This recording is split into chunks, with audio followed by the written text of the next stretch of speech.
సైఫ్ అలీ ఖాన్ ఈ కేసుకు సంబంధించి ఆల్రెడీ కరీనాను కూడా వాడు వాంగ్మూలం తీసుకున్నారు, అక్కడ ఉన్న పని మనుషులు వాంగ్మూలం తీసుకున్నారు. టోటల్ గా ఇప్పటి వరకు 40 మంది వాంగ్మూలాల్ని పోలీసులు కరెక్ట్ చేశారు. ఎందుకంటే దీనికి మొత్తం ఇన్ఛార్జిగా దయానాయక్ అనే ఒక ఎన్కౌంటర్ స్పెషలిస్ట్, వెరీ పాపులర్. మన పూరి జగన్నాథ్ కూడా ఆయన మీద సినిమా తీశాడు. అంతకుముందు రామ్ గోపాల్ వర్మ బ్యానర్లో అబ్ తక్ చెప్పన్ అంటే దాదాపు 86 మందిని చంపిన వ్యక్తి అనమాట. ఇతని మీద సినిమా తీశారు, కన్నడలో తీశారు. ఎందుకంటే ఇతను దయానాయక్ కన్నడిగా బేసిక్గా. అలాగా ఇతను కొంతకాలం సస్పెండ్లో ఉన్నాడు, మళ్ళీ రీఇన్స్టాల్ అయ్యాడు. ఇప్పుడు అతను దీనికి ఇన్వెస్టిగేటివ్ ఆఫీసర్గా పెట్టారు, ఐఓ అంటారు. సో ఐఓగా ఈయన్ని పెట్టారు. సో అతను ఈ అబ్బాయిని విచారిస్తున్నాడని చెప్తున్నారు. అయితే ఇక్కడ మనకి లాయర్ ఇతని తరపున, ఈ అబ్బాయి తరపున ఆల్రెడీ ఒక లాయర్ ఎంటర్ అయ్యాడు, సందీప్ అని. ఓకే. ఈ లాయర్ ఏం చెప్తున్నాడంటే అసలు బంగ్లాదేశ్ వాడు కాదు అతను, ఇక్కడ 7 ఏళ్లుగా నివసిస్తున్నాడు ఫ్యామిలీతో. ఒకవేళ బంగ్లాదేశ్ అయినా కూడా ఎప్పుడో బంగ్లాదేశ్ నుంచి వచ్చిన వ్యక్తి, ఇప్పుడు కొత్తగా రాలేదు, అక్రమంగా అసలు రాలేదు, 7 ఏళ్లుగా ఉంటున్నాడు. అతను సైఫ్ని చంపాలనుకోలేదు, అతను దొంగతనానికి వెళ్ళాడు, సైఫే అతని మీదకి వస్తే కాపాడుకోవడానికి ఇతను కత్తితో పుడిచాడు అని అతను డిఫెన్స్ వాదన. మామూలు డిఫెన్స్ అడ్వకేట్లు ఇలాగే ఉంటది.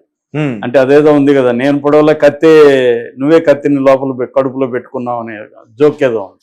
అలాగా వీడు పొడవలేదు, వీడు అతనే అటాక్ చేస్తే ఇతను సెల్ఫ్ డిఫెన్స్ కోసం కత్తిని తీశాడు బయటకన్నా. చాలా ఆశ్చర్యంగా ఉంది సార్. అంటే ఒక దొంగ వైపు అంతే. ఇప్పుడు డిఫెన్స్ అడ్వకేట్లు దొంగనే కాదు, టెర్రరిస్ట్ అయినా. అంటే మన డెమోక్రసీలు ఏంటంటే until proven guilty everybody is innocent అనేది బేసిక్ లా చెప్తుంది మనకి. జ్యూరిస్ప్రుడెన్స్ లో ఏంటంటే, ఎందుకంటే తప్పుడు కేసులు పెట్టచ్చు చాలా మంది మీద. కాబట్టి ఏంటంటే 100 మంది దోషులు తప్పించుకున్న పర్లేదు, కానీ ఒక నిర్దోషికి శిక్ష పడద్దు అనేది ఆధునిక నాగరిక న్యాయశాస్త్రం చెబుతుంది. అందుకనే ఏంటంటే ఎవరికైనా కూడా ఫెయిర్ అండ్ ఫ్రీ జస్టిస్ అనేది ఉండాలి. సో నిజానికి ఇతను దొంగగా కాకపోవచ్చు, మనకు తెలియదు కదా, ఎవరినో పట్టుకొచ్చి ఉండొచ్చు, అసలు దొంగను వదిలేసి ఉండొచ్చు. ఇతనే దొంగని మనం ఎలా నిర్ణయిస్తాం? సో ప్రూవ్ చేయాల్సిన బాధ్యత ఎవరిది? పోలీసులది. కోర్టులో ప్రూవ్ చేయాలి ఇతనే అనేది, కోర్టులో ప్రూవ్ చేయాలి. ఫస్ట్ ఏమో మొన్న ఆకాష్ అని ఒకరిని పట్టుకున్నారు, వాడే అన్నారు.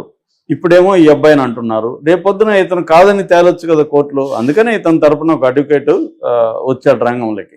మామూలుగా ఇట్లాంటి పాపులర్ కేసుల్లో అడ్వకేట్లు ఫ్రీగా కూడా వస్తారు చాలా మంది, ఎందుకంటే వాళ్ళు కూడా పాపులర్ అవుతారు కదా.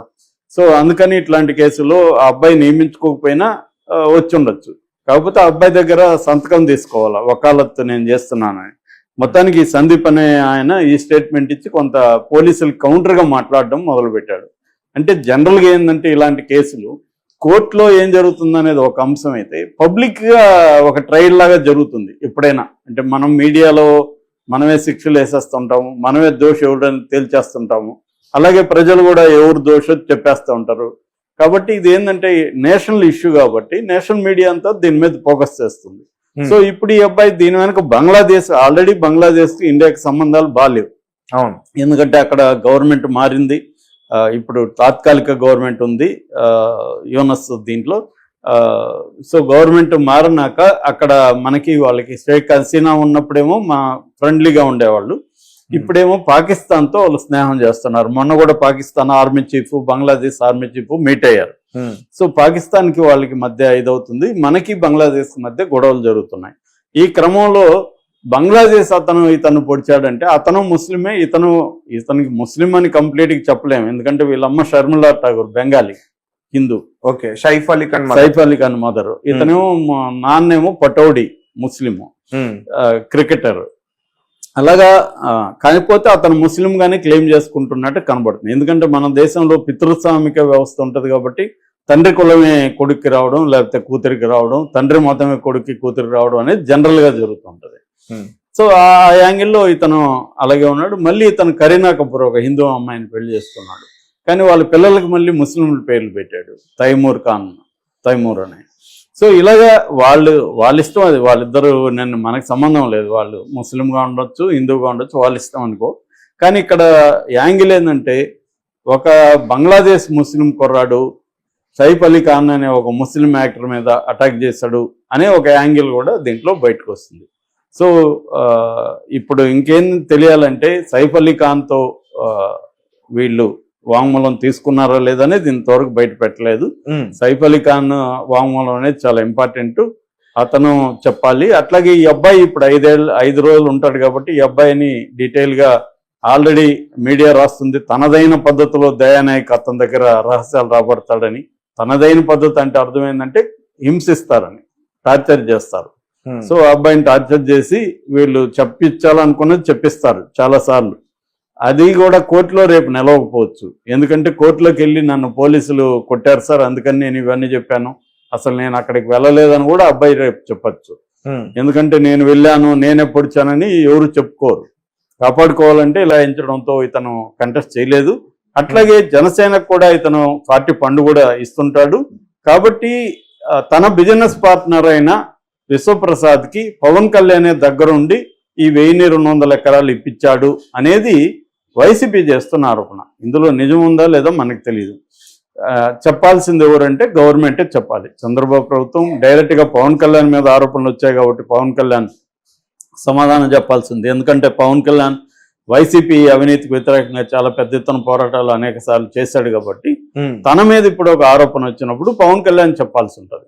సో అదైతే ఇప్పటి వరకు పవన్ కళ్యాణ్ చెప్పలేదు. ఈ రోజు రేపు ఏమన్నా పవన్ కళ్యాణ్ కానీ లేకపోతే ఈ విశ్వప్రసాద్ కానీ వీళ్ళు ఏమన్నా మాట్లాడతారా లేదా గవర్నమెంట్ తరఫున ఎవరైనా మాట్లాడతారా, ఇది ఇవ్వడం కరెక్టే అని చెప్తారా అనేది చూడాలి. అంటే మామూలుగా ఏం జరుగుతుందంటే ఇండియన్ కాంటెక్స్లో ప్రభుత్వాలు తమకి అనుకూలమైన వ్యాపారస్తులకి తక్కువ రేట్లు కట్టబెట్టడం అనేది జరుగుతుంది. అది మనం అదానీ అంబానీ చూస్తున్నాం కదా. ఆల్రెడీ 2 గుజరాత్ వాళ్ళు దేశాన్ని ఇంకొక 2 గుజరాత్ వాళ్ళకి అమ్మేస్తున్నారు అని ఎప్పటి నుంచో చెప్తున్నారు. అదానీ ఆస్తులు ఒకప్పుడు అదానీ ఎవడికి తెలిసేది కాదు. ఇవాళ కోవిడ్ తర్వాత కోవిడ్ టైంలో కూడా అదానీ ఆస్తులు విపరీతంగా పెరిగాయి. ఇవాళ అదానీ ఇంటర్నేషనల్ స్థాయిలో స్కాములను ఎదుర్కొనే స్థాయిలోకి వెళ్ళిపోయాడు. ఇది అన్ని దేశాల్లో ఉంటుంది. రీసెంట్ గా నేను రుచిర్ శర్మ అనే ఒక ఎకనామిస్ట్ ఫండ్ మేనేజర్ రాసిన బుక్ చదువుతున్నా. అదేంటంటే what went wrong with capitalism book title. అందులో అమెరికాలో మొత్తం కంపెనీల్లో 20% కంపెనీలు జాంబీ కంపెనీలు అని చెప్పాడు ఆయన. జాంబీ కంపెనీలు అంటే అవి నష్టాల్లోనే ఉంటాయి. ఫర్ ఎగ్జాంపుల్ వరుసగా 3 ఏళ్ల పాటు వడ్డీకి కూడా కట్టలేని పరిస్థితిలో ఉంటాయి. అంటే వాటికి వచ్చే ఇన్కమ్ వడ్డీలకు కూడా సరిపోదు. కానీ ఆ కంపెనీలు సర్వైవ్ అవుతున్నాయి. ఎందుకంటే గవర్నమెంట్ వాటికి ఆ కంపెనీలకు అప్పులు ఇస్తుంది, అవి సర్వైవ్ అవుతున్నాయి అనమాట. దీన్ని జాంబీ కంపెనీలు అని ఆయన పేరు పెట్టాడు. ఇవి టోటల్ కంపెనీల్లో 20% జాంబీ కంపెనీలు అమెరికాలో ఉన్నాయి.